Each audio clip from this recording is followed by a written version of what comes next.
I'm Kevin Casey. I'm a professional mixed martial arts fighter. And right now, what I'm about to do is issue a warning out to all other competitors. I don't want overs. I just expect them to happen. Fatty's gonna fatty is real. Oh, give me fucking truth, baby! Come on! Let's go! How have I been this successful in life? Ladies and gentlemen, we're back. Well, half of us. Shaun, I feel like it might be maybe revise the intro time, because I know. Breaking news. Wes has contracted the devastating MMA analysis AIDS. The anal cysts, even. He talked all that shit when Lance was always sick back when his little ones were catching everything, and now it's been coming back to bite him. I'm sure I'm gonna be there in a year and a bit, and so we'll just I won't talk too much shit because I'm sure it'll come for me just like it comes for almost everyone. I'll talk the shit. There you go. Smart. Pathetic. We wish Wes all the best in this harrowing experience of his life, and he'll be back eventually. Lance, probably not. I don't even know if he's still alive. Won a golf bet. Congrats, Lance. He did. A little golf bet. Of course, I didn't tail it because it wasn't a real golf tournament. It was some bullshit pairs, and so of course he wins that one. Yeah, so do we even count it? What can you do? Lots of stuff going on in the sports world. Apparently, it included a UFC card last week. I saw a tiny little bit of hilariousness, but mostly missed all of it, and have been focusing on more entertaining things. But this week, like, not the best card.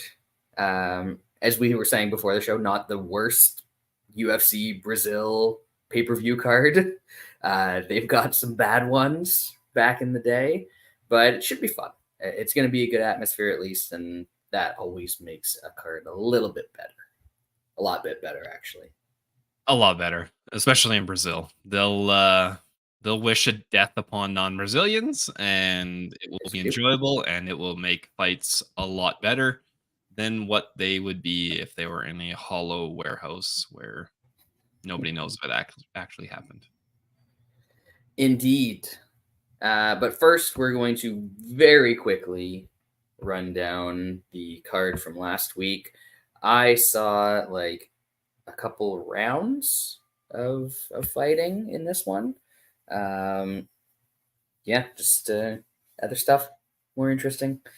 But the main event turned out to be pretty interesting. Alex Perez, as it turns out, good at MMA when he actually gets in the cage. Mateus Nicolau, as we've said, that's now 4 for 4. When he loses, he gets knocked out. He's chinny, and at flyweight, guys are good enough that they're going to hit you, and it's not great. You can't have a suspect chin at flyweight because you do get hit. Guys are so quick that you get hit, and for the most part, there's not very many massive punchers at that weight, and he showed up. I was lucky. I kind of dodged a bullet. I didn't end up taking Nicolau. I just had a couple parlays with doesn't go to decision, which was probably the better play there. Props to anybody that took Alex Perez. I didn't see it myself, like we talked about last week. He never fights, and some of it's his fault, some of it's who he's fighting, but overall, he just never fights. So it's hard to get a read on him. Looked pretty good, and he's getting back in there again. So now that he's quasi healthy, I guess he really wants to fight a lot so he can make up for all those lost wages from the fights he didn't get paid for. It was a good win, good knockout, and Nicolau's on the he's on the sketchy list of people that if you can't take him down, you can chin check him. yeah, maybe he can fight the Egg Dude after the Egg Dude loses to Pantoja this week. Seems like it would be like, about fair, right? Yeah.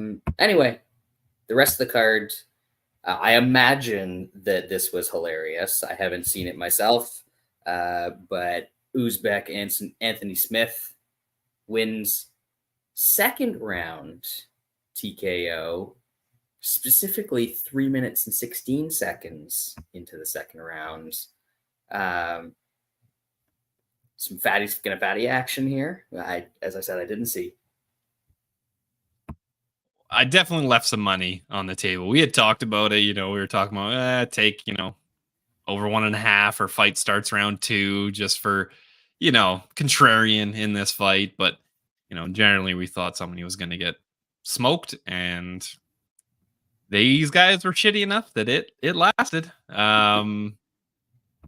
It's man, Ryan Spann is just not good. You can't be losing to a guy like Guskov, who is not good himself. Light heavyweight, am I right? It's almost as good as women's flyweight or heavyweight, which were the next two fights. Karine Silva, unanimous decision over Ariane Lipski. I think this was in the background at one point. She just got a bunch of takedowns and didn't do much with them, right? That's kind of what happened. Pretty much. I guess we'll just roll. We'll roll. Yes, keep going. Let's roll through a bunch of these. I think I got home just as round 2 of the Lane Disease fight starting, or round 2 of the round starting. And I was like, oh, baby, here comes the fatty's going to fatty. And it was good for about 40 seconds. And then Disease hit him. And yeah, Austin Lane didn't like that. Last couple fights on the main card, unanimous decision for David Onama over JSP. And my sole bet of the evening on Tim Means goes down like a dirty bird for our British listeners. Means like a lady that's dirty to all the rest of you. Yeah. Not much. Wes was smart. He took fight starts round 2. He probably sprinkled on over 1.5. That's a tough loss. You're looking at like 18 seconds away from a monster over 1.5 hitting. But JSP, not like you said, not as good as that win streak kind of showed. Onama not as bad as we thought, and didn't gas as bad. Probably because he didn't have to cut all of the weight. Well, speaking of which, we didn't talk about this because I don't think they were out at the time that we recorded last week, but the new weight cutting props. Yeah. What if book somebody, is that was DraftKings. If somebody knew that David Onama was going to miss weight, then you could just set up a round robin where he's with every other fighter to miss weight on the card, and it would be a massive, I think I said it was 168 or 196 to 1 for him and whoever the other goof that missed weight was. Yep. Yeah, that's abused because it doesn't need to be big wagers to make a lot of money. Nope. We'll see how long those last. Get them while you can. That's all I'll say. And then yes, sad Tim Means go out like that. Medic has power, and he got him. I feel like I've lost a lot of money betting for and against Uroš Medic, and that sucks. That feels right, though. Yeah, I feel like I've done the same. The rest of the cards, Victor Henry, 3rd round TKO over Haniyaya. Could have seen Haniyaya gassing in round 3 and getting standing TKO'd coming. Austin Hubbard, decision over Mikhail Figlak. Dante Mays in the most obviously fatty's gonna go to decision ever, even though we did talk about the under just to be contrarian in that one. Sometimes they're wrong. Unanimous decision over Caio Machado. Ketlin Souza, not Ketlin Vieira. Unanimous decision over the sawed-off Savage, whose contract is going to get sawed off after this one. Chris Padilla, on short notice, good for him. First round Big submission upset over James Yantop. And there was one more, wasn't there? Two more. There's Ivana two more. Petrovic, third round arm triangle over Na Liang, who Jeff really does not like. And the Machete takes a split decision over Gabriel Benitez, which I heard was pretty 50-50. I'm kind of glad I didn't bet Benitez because it would have lost, even though it was probably a good bet. I did, and it lost. I was explaining. Sorry, Jeff. Sorry. I was explaining the nature of the fatty gonna fatty bet, which is it's not there just to make money. It's there to be like the entertainment hedge. But then when you start looking at the fights a different way and start cheering for the fatty gonna fatty, it becomes its own form of entertainment.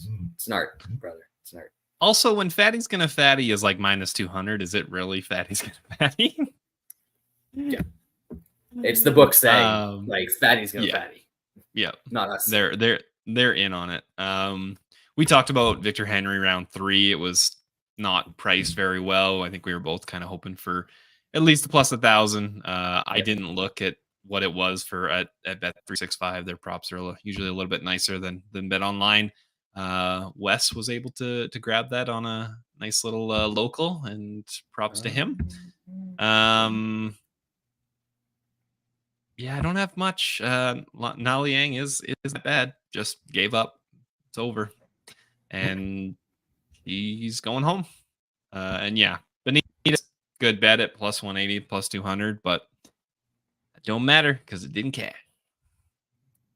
I'm trying to look at the old archive to see what there was a Henry 850 out there, started at 900. I thought I heard somebody say that the FanDuel price got up to 1,000 somewhere, but I think so too. Yeah. Past is the past, and we are moving on to this weekend's card. UFC 301 down in Rio de Janeiro, the Jeunesse Arena.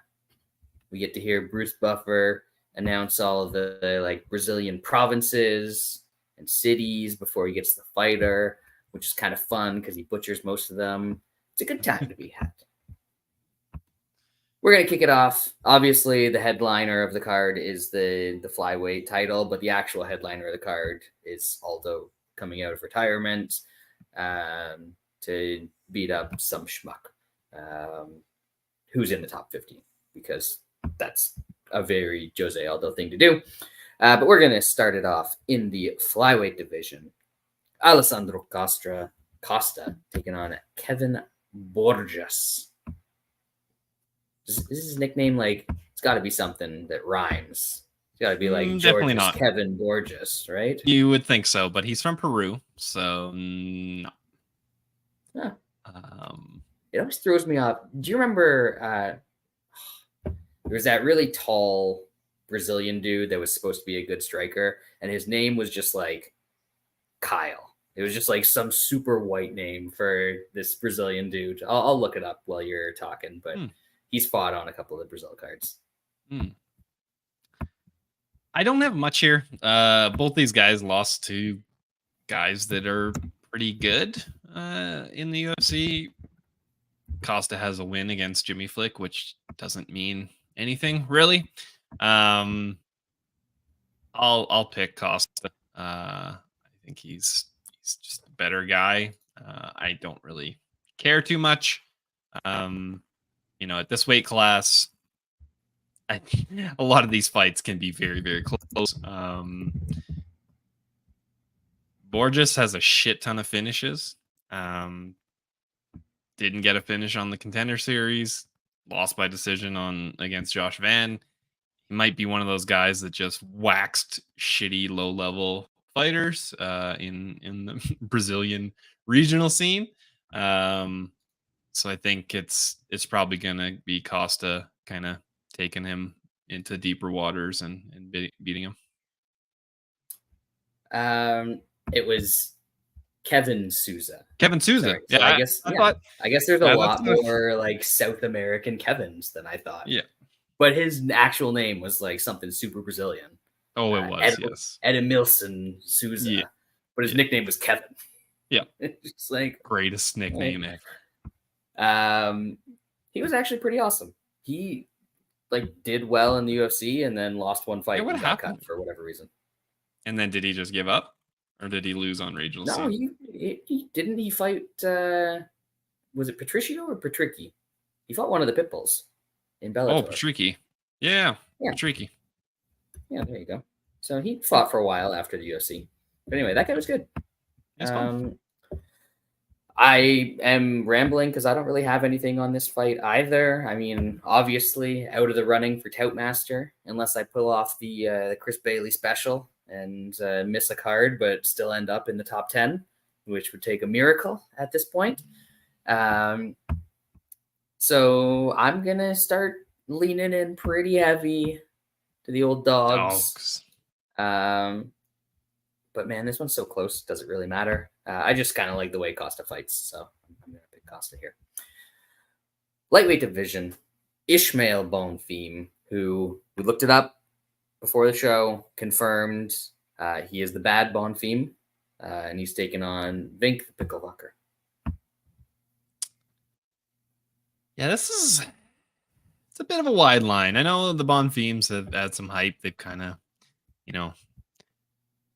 ran into some tougher competition and lost, but the Pickle is 41 years old. He's a bit weathered. Losing to Marco Madden in 2022 is not a very good look. He obviously especially has been when out. That was 1-1 going into round 3, and he lost to Mark Madsen, who like always gasses. Yeah, he is absolutely spent by round 3. So yeah, like I get it. Bonfim, younger, better, not on a 1.5 year layoff. Pickle is tough. My angle in this fight is going to be the over 2.5. It's like even money at a bunch of places.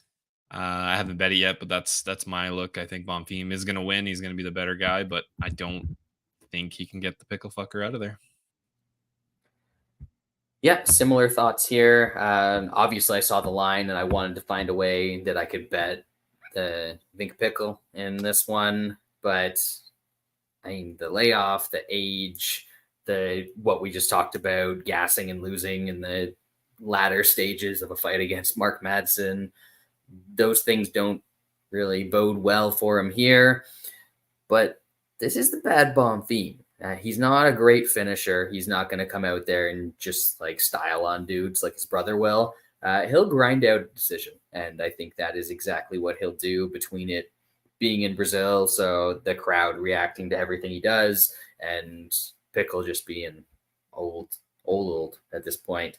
So I'm going to take the over 2.5. The decision prop for Bonfim isn't really high enough that I'd rather take that and risk something weird happening and Pickle win a decision. But yeah, we're going to be looking at the over 2.5 here. And man, I might have to do it in Toutmaster, Shaun. Just make up the ground. We'll see.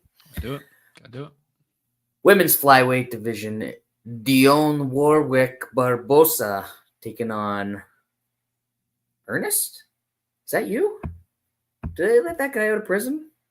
Ernest goes to prison. Ernest goes to the octagon. Is that what this is?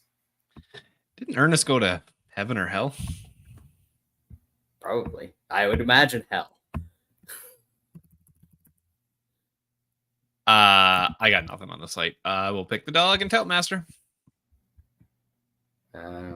Who played Ernest? I'm going to have to look this up. Who is the dog, by the way?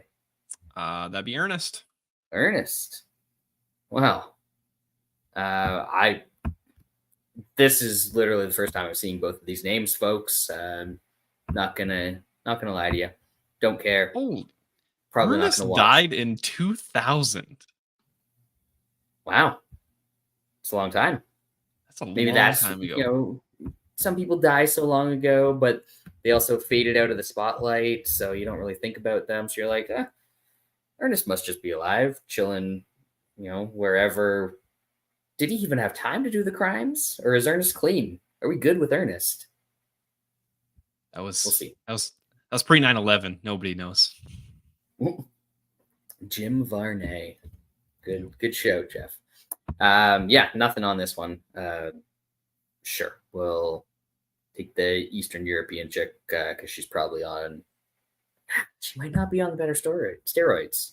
We're in the home of the yams, Shaun. Home of the yams. Speaking of which, Mauricio Huffy. Is it Huffy or Ruffy? Looks like he might have choice. dipped into some yams at some point in his career. All of his fights have ended by TKO, and he is not undefeated. Has been knocked out. He's facing Jamie Malaki. How is this dude from Australia? Like, he was born to be from Boston. Anyway, I would think what do you so. got here?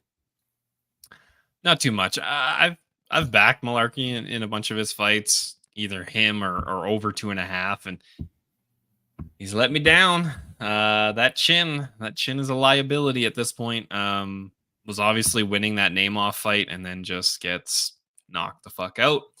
And then somehow, some way, he was able to get Breast a TKO. Wild shit. That's yeah.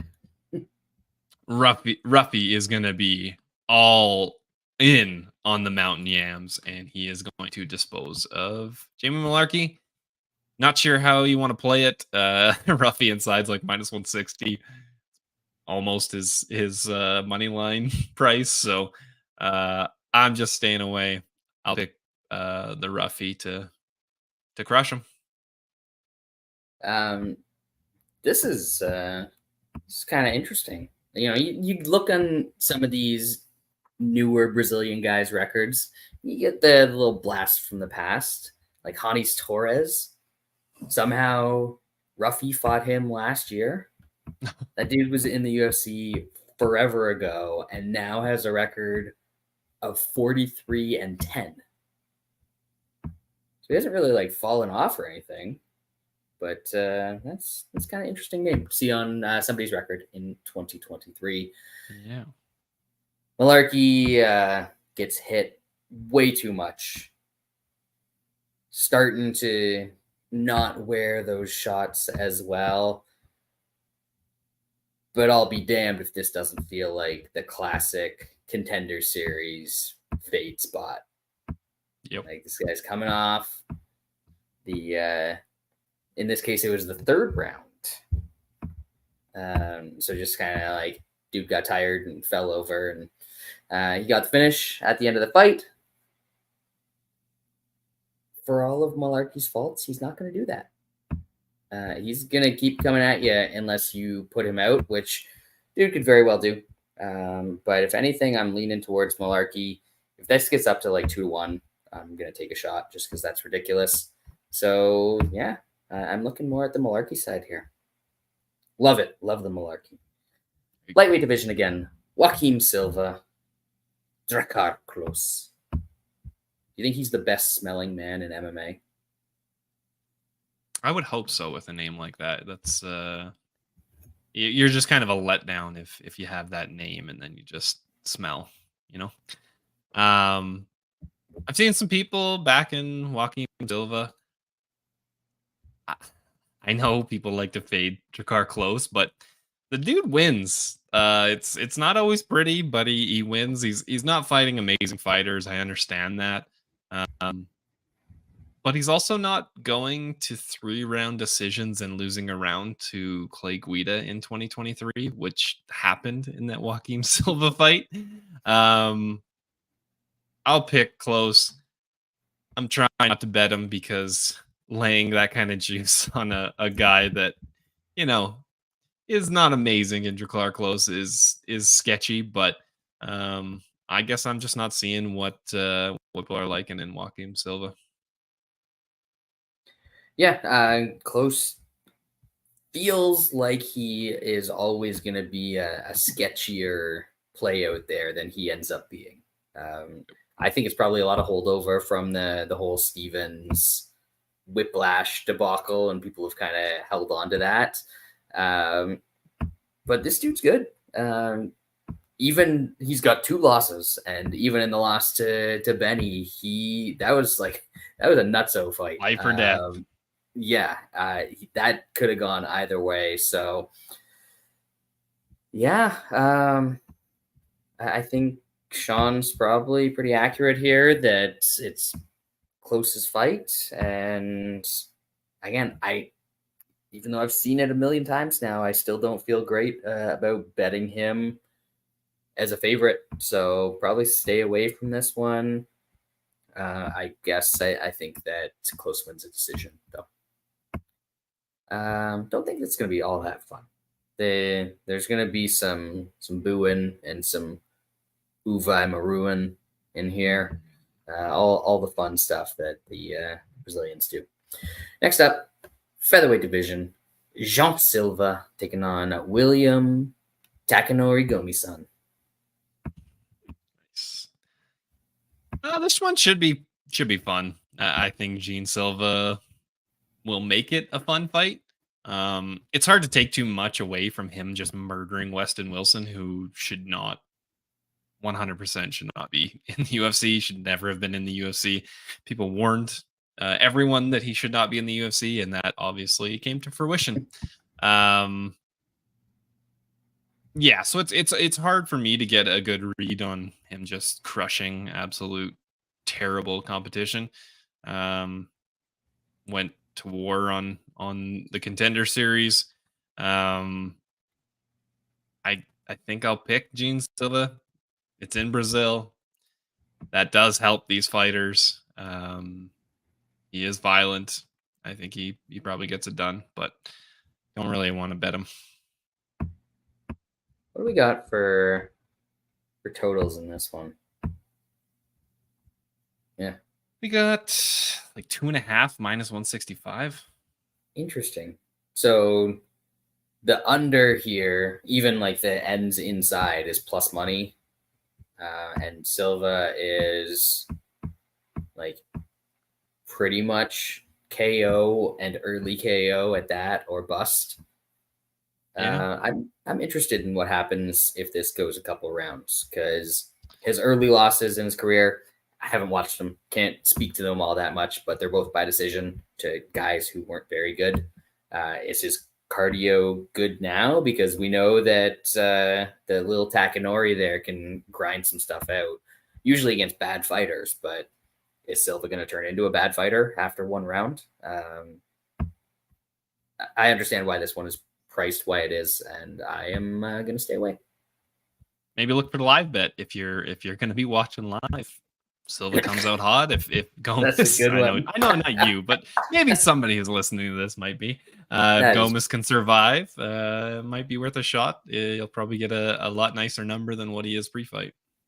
Hopefully he gets cracked a couple times good for you in round one, and we go from there. Next up, Elvis Brenner. Last week we had the medic. This week, the dentist is back. Minty Betts, Oral Boy. Shaun, what do you got? Old Oral B. Oral B. He was a guy that when I bet Uros Medic, he beat him. He seems beat the shit out of him. He beat the shit out of him. Just absolutely grappled the living shit out of him. Is he going to do that against Elvis Brenner? Probably. Brenner, I think, has fought the tougher competition. I don't know. I don't think he bet or he won maybe a couple of those. But judges liked him. He is the Brazilian. I think Oral B is able to grapple the shit out of him and choke him, so he doesn't have to worry about some sketchy decision that Brenner somehow wins on the scorecards. Yeah, I was impressed by the old Oral B in his UFC debut.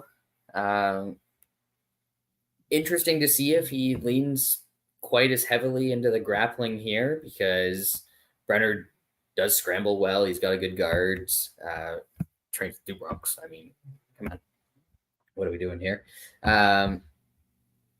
Yeah, I think this is a pretty damn big test, but I think from what I saw in his UFC debut, he's a good enough grappler that he's going to be able to avoid those subs.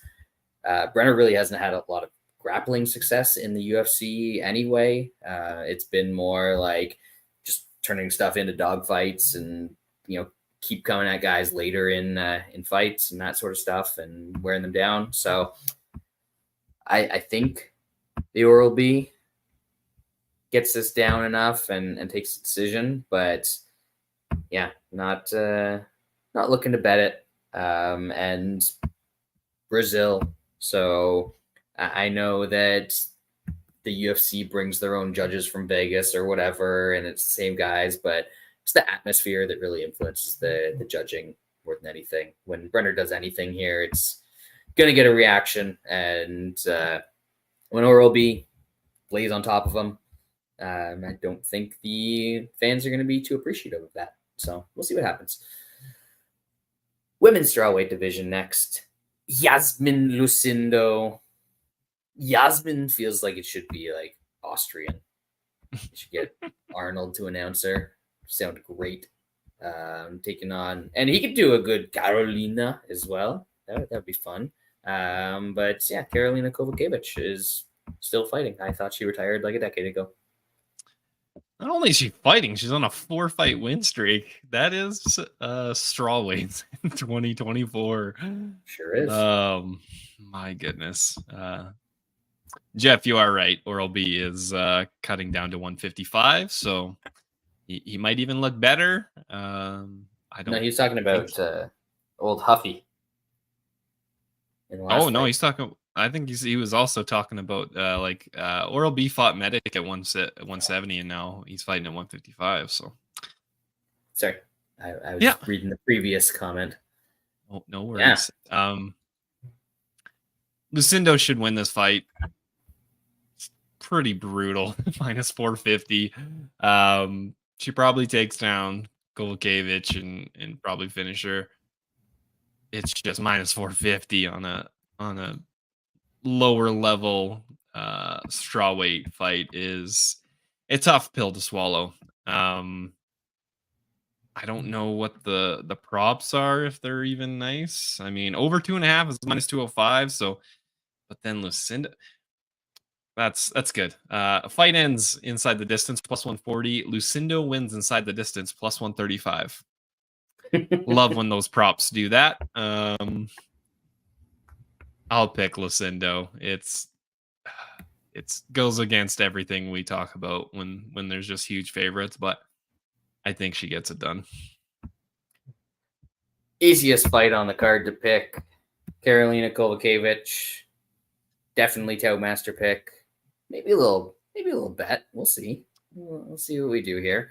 But there's nothing that Yasmin has shown that warrants her being minus 450.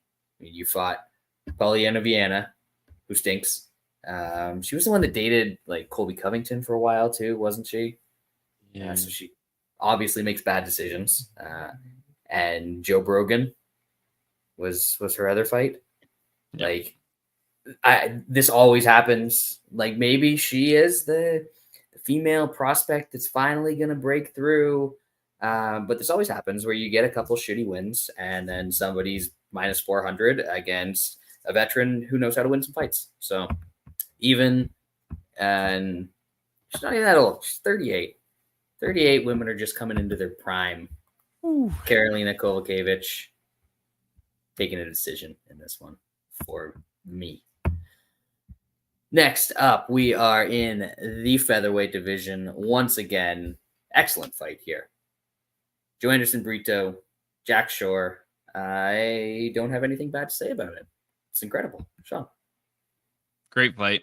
I'm a bit surprised by the line. Brito's been smashing guys, and they're not an amazing fighter, some of them, but he's doing what he's supposed to do. I think Jack Shore is going to be the better grappler in this fight, and he's going to have the better gas tank. If Brito gets him early, so be it. But I don't think if Jack Shore can survive the first round, I think he's going to take over in this fight. And I don't know what Brito's going to look like after being out grappled for the second round, possibly parts of the first round, and going into the third round. So I'm betting Jack Shore. He's like plus 145 at some places right now. He could get smashed. Brito does come out hot, and he does have good offense. I'm just curious to see if he doesn't get him, what happens next. You know what? I thought the same thing was it Brito's last fight as well?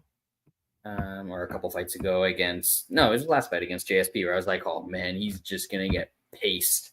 And if he doesn't get it early, he's going to get it late. And it looked like that was kind of what was going to happen, and snatched that ninja choke. That was a good one.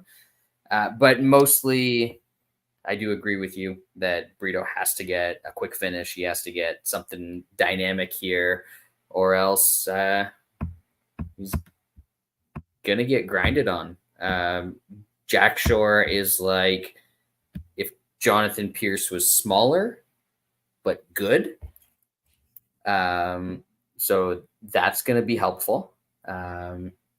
He's also not as chinny as JSP, which could matter here because Brito cracks. So I'm kind of liking your call for Jack Shore here. He's also one of those guys that has a lot of late wins just because the way he grinds on guys. I don't know if this is a case where Brito is good enough that he'll survive the grinding, or he's going to gas, and Jack Shore is going to do what he always does and seem to put a guy away in the third round. So I'll keep an eye on the Shore round 3 prices. I do like the Shore plus 145 look as well. Not super confident in it, but I think this guy is still a very good fighter. So I also think that Joanderson Brito is a good fighter. I just think this matchup is kind of what I thought the JSP matchup was going to be. But we shall see. Moving it on to the main card now. And I mean, if you want to get the people to buy a pay-per-view, you start it off with Bear Jew. This man is the curtain jerker to jerk all curtains. And he's taking on the nerd guy. BOREalho. Yeah. BOREalho better not be a pussy and try to strike in this fight. We're in Brazil. He better, let's go jiu-jitsu versus jiu-jitsu. Let's see what he's made of. Is he gonna get caught in the bear trap? I hope so. I hope he grapples. I would love to see if Bear Jew can catch him. He didn't grapple much last time out against a bus. Turns out that guy is not good at all. Even though he headlined against Shaun Strickland. Wow. Bear Jew by sub is like so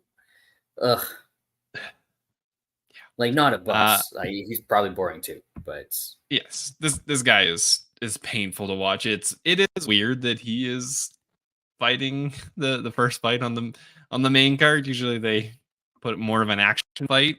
Hopefully there's already some bought action it by in this fight. point. Yeah. Bear Jew subs like plus 900 at some places. Against a guy that might grapple him, that's not a terrible price. If he keeps it on the feet, then he probably picks him apart, and it's probably a very, very boring fight.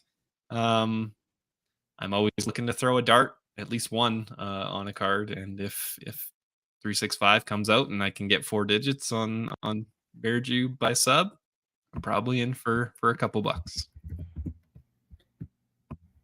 I know we joke about Bear Jew striking and like Brennan Allen didn't really give him a ton of striking time in that last fight.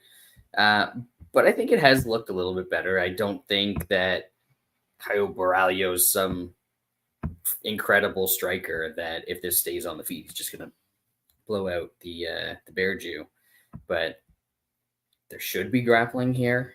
I think that BOREalho can probably get takedowns whenever he wants. And I want him to get takedowns whenever he wants because I want to see grappling and see what he does against somebody that can actually throw something back his way. I don't think that this is going to be he gets Bear Jew's back and hangs out there for the rest of the round because Bear Jew's just not going to stay in that position for an entire round. He is going to initiate scrambles, and we're going to see, there's going to be openings for BOREalho, but his whole thing is that he's boring and he doesn't do anything. So he's not going to take advantage of them. And the Bear Jew is going to find something. So plus 900 on Bear Jew sub is like, that's a must. It doesn't matter. It doesn't matter what the matchup is.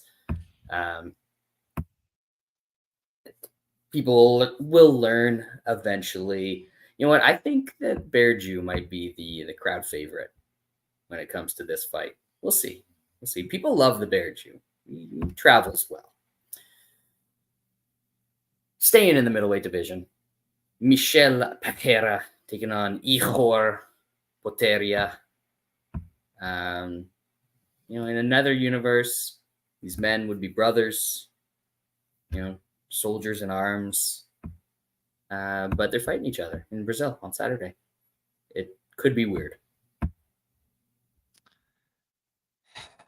I know Pereira was supposed to fight Murdoch.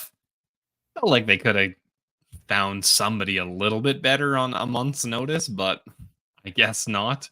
Pereira's looked unbelievable at middleweight.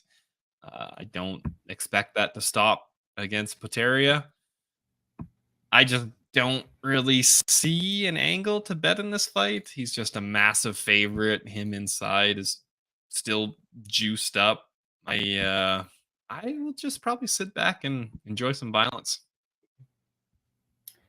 Yep. Pretty much what you said. This is a thrown together fight.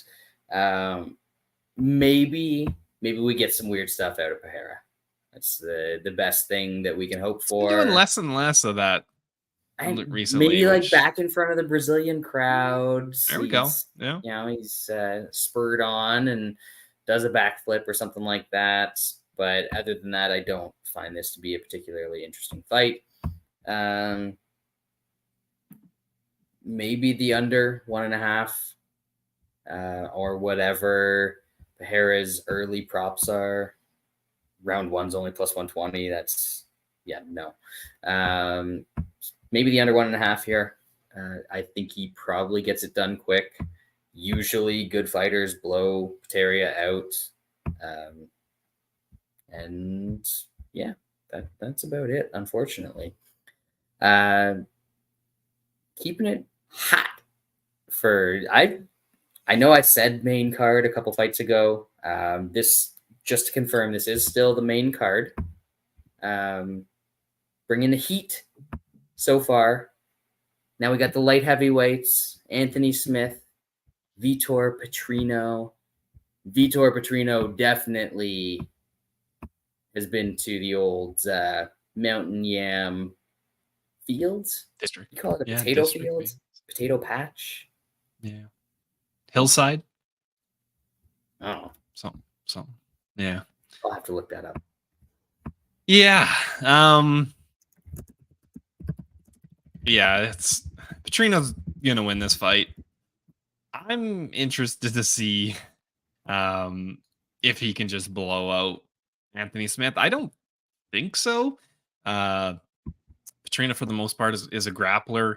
Anthony Smith, he has good defensive grappling. Like he might be losing, he might be on the bottom, but he doesn't usually just get smashed out, and he's a very hard guy to sub. It's Petrino is good. I don't know if he's minus 600 against Anthony Smith good.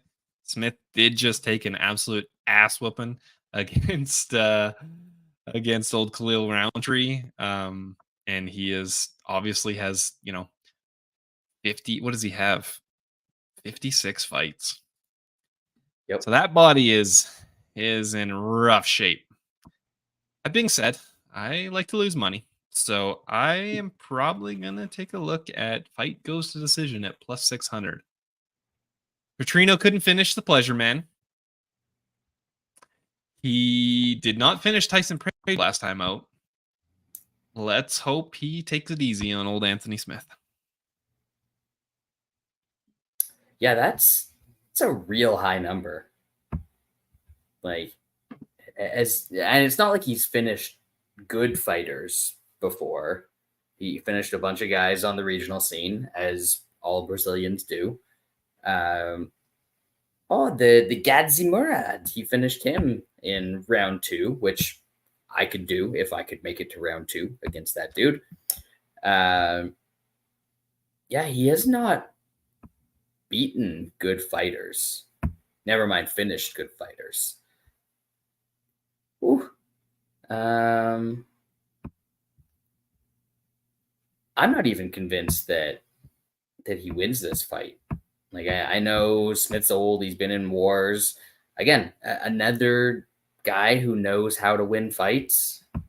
He did lose that fight to Johnny Walker, though, and that was that wasn't a great look. And then, you know what? No, I've talked myself out of possibly betting Smith. I think we're just going to be looking at the over or goes the distance here. Goes the distance is 200 and Petrino decision is 240. So again, another case where probably just safer to take the goes decision. Shaun, I think I'm just copying you. Sorry. It is what it is, but it makes sense in my brain. And that's going to bring us to the co-main event. Jonathan Martinez taking on Jose Aldo. Was Martinez supposed to fight somebody else, or was there originally supposed to be? Oh, it was supposed to be Cruz for Aldo. Rumored. Yes. Right? That was the rumor. It's not really a rumor. It's come out and said it. Aldo their plan was to fight Cruz, which would have been an awesome fight against, two veterans. But big shocker, Cruz's body is not holding up. This is interesting. It's tough. Like, Aldo's done everything he could in the fight game, really. I honestly think he gave Dvalishvili his best fight. Best recent fight. I know Dvalishvili was in that weird fight that kind of lost, but this is just a good matchup. If Aldo is motivated, I know, he's old. Is he motivated? I don't think this is a BJ Penn thing. Aldo, he has one fight left on his contract. I don't know what he's going to do after that. But it being in Brazil, I think he's going to be motivated. And this is a good matchup for him. Martinez is a leg kicker. And what does Jose Aldo do? Better than 99% of fighters in the UFC, in the world. He checks legs kicks. What is Martinez going to do when he gets those leg kicks checked 1, 2, 3 times? He ain't going to want to kick anymore. And it could be worse than that. Let's get some tib fib breakage. That would be quite enjoyable. Aldo's just got to throw. He's got to throw his hands. He's got to come forward, check kicks. I think he can win this fight. I've backed Martinez a bunch, won some money on him, but I am very curious to see what kind of offense he has if Aldo shuts down those leg kicks, because he hasn't really had to show much other than those leg kicks. And Aldo is one of the best boxers to ever fight in the UFC. So I'm on Aldo. I got 2 units on him at plus 132. Love it. Yeah, as you said, like what's plan B for Martinez here? Because even as the significantly younger fighter in this fight, I don't think he's going to be like the faster puncher in there. I don't think there's going to be a whole lot of success that he has trying to land those leg kicks, as we said, and that's what his entire game is based on. We've seen him get taken down and get back up in a few fights, but that's not going to be the issue here. It's going to be, can you win striking exchanges against overall a much more talented striker? And we're not talking about like Aldo is coming out of retirement, but he's had a bunch of like boxing matches over the past year. He's fought more recently than like Vink Pickle, probably. Yep. I don't know the exact dates on that. He's probably fought more recently than half the guys on this card, like in the UFC. I'm talking about, not even counting the boxing stuff. So yeah, he obviously wants to either A, keep doing this, or B, have one more fight so he can get out of his UFC contract and go perhaps make a big payday or two. I just don't get it. Like, if you told me at any point that anyone other than maybe Peter Yan was going to stand up and strike with Aldo, I guess O'Malley at this point would be tough for him as well. But if you told me anybody other than that was going to stand and strike with him, I'm going to pick Jose Aldo. Like, it's just the way she goes. So Aldo, he's still plus 132 at Bet Online. I see some other numbers out there at other spots, but I think we're going to make the old man the consensus bet of the week at plus 132. I suppose we're going to be using. Yeah, so let's go do that. Let's get back on track here with the consensi, and we'll move it on to the main event. Alessandro Pantoja taking on, I cannot believe that like 3 fights ago when I was like, look at this egg dude. And now the egg dude's fighting for the UFC title. But Steve the egg dude, he's here. He's arrived. Like you said, the egg dude has fought 3 times in the UFC. 2 of those on prelims. The main card fight he was on was in the Warehouse. And now he is main eventing a pay-per-view. Yep. Yikes. I don't know if I've bet against him, maybe in the Dvorak fight, but seems like he has good offense. I do have some concerns about the damage that Pantoja's been taking and just kind of how much has accumulated through his career. He's had a rough patch of tough fights. But the dude is fucking good, and he can straight up win rounds when he takes your back because he is that good, and he is that good of jiu-jitsu, which is kind of crazy to see because it seems like at flyweight it is very hard to hold position because these guys are so small and so fast, and guys are just able to get out of things even if they get taken down, and somehow he's able to control guys pretty well. My angle in this fight, I think I'm going to do doesn't go as decision in a parlay. I'm going to leave Pantoja.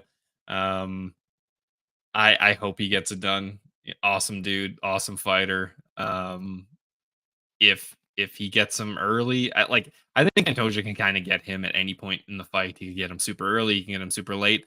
I think the egg dude probably has to get Pantoja early because if Pantoja starts getting takedowns and control, he's probably just gonna get worn out and end up getting his neck snatched.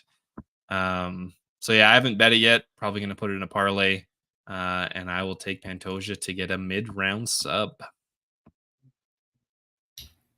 Interesting. Yeah, I know that people coming off of the Schnell fight are now being like, "Oh man, the egg dude can really crack." Like, can he, or did he just fight Matt Schnell? And I think it's a whole lot more of the latter there. So he's going to land shot. As we just said earlier, when you're a flyweight, the main event last week, people are going to land shots on you. And Pantoja's defense is not his strong suit. Never has been, never will be. But if you look at the Egg Dude's fight with Costa, like Pantoja is like Costa with intelligence and skill and more cardio. And Egg Dude struggled in that fight. It was one of the most boring third rounds ever, where he just had to like hold on and hold Costa against the cage to get the decision, and Costa let him. That's not going to happen in this fight. I mean, the quantum leap from the guys that he's been fighting to Pantoja is spoiled already. It's quantum. I already said that. I gave it away. He's good. He's going to stick around. He's going to be probably a top 10 flyweight for quite a while. But I feel like this is two different tiers of fighter. Maybe he proves me wrong. I suspect he will not. I'm going to have to find something to parlay Pantoja with, because I really like Pantoja in this spot. So he's going to be my pick. Steve Urkel will not win by KO. Maybe he can go to heaven and KO Ernest in heaven. That's about his only shot. A little 90s TV feud for you. I don't know. I assume those dudes liked each other. Anyway, that's about it for the card this week. I saw scrolling across my screen as we were recording this that Ryan Garcia popped for something in the least, like that whole fight and everything, absolutely hilarious. And now they're putting Ostarine and cocaine now. That's wild. That's fun. Shaun, anything else you want to talk about? No, not really. Worlds, fight worlds, anything like that? It's a good time of year. Playoffs, basketball playoffs are actually decent, a lot better than usually in round one, and there's some pretty elite round two matchups coming up, and hockey playoffs are always unbelievable. It's been actually kind of a letdown in the first round. Not many series going too long, which is just very weird. But big game tonight for the Oilers, and hopefully we can not have to go back to LA and wait for Vancouver or Nashville. That's about it. And tune in next week for UFC on ESPN. That's right. Big ESPN. Eric Lewis versus Rodrigo Nascimento. Oh man, we're back to that. Is that not even at the Apex. That is in St. Louis. Oh yeah, you can find me in St. Louis. You know, classic. That's you know what? Shitty cards in front of people are still better than shitty cards in a warehouse. So 100%. That'll do it for us. You might see me as a very sad boy next week because we're into the NLL semifinals. Rock Bandits, big shit. We'll see you next week.